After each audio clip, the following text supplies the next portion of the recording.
এইরকম শব্দের একটা হাদিস দেখাতে পারবে না।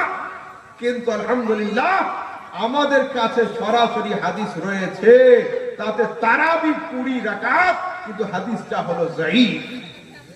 ভালো করে বুঝে নেন, হাদিসটা যায়ীফ। তো হবে কি হবে না? জি হ্যাঁ, তর্কে আমি জিতবো। কেন জিতবো?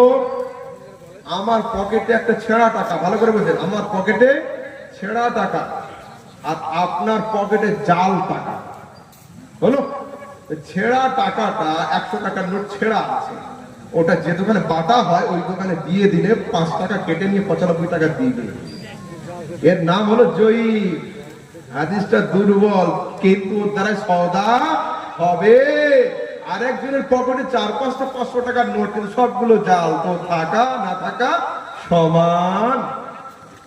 এই হাদিসটা জয়ীফ। এইবার আসুন, রাসূল সাল্লাল্লাহু আলাইহি ওয়াসাল্লাম কদিন নামাজ পড়েছিলেন? কোন জায়গায় আছে 2 দিন, কোন জায়গায় 3 দিন। এই 2 দিন কয় রাকাত নামাজ পড়েছিলেন?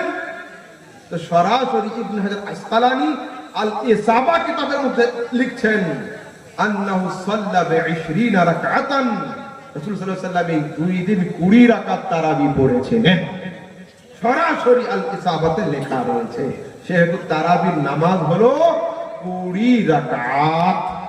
আজকে যখন আলোচনা হলো 20 সম্পর্কে, আমার আব্বা হুজুরের একটা বই আছে, সুন্নাতে নববী ও সাহাবী 20 রাকাত তারাবি।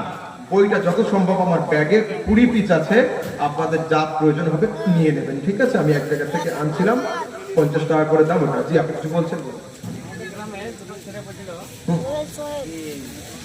হিন্দুরাও জান্নাত যাবে, একটা ফেরকা হবে, তার মধ্যে হিন্দুও থাকবে, মুসলমান।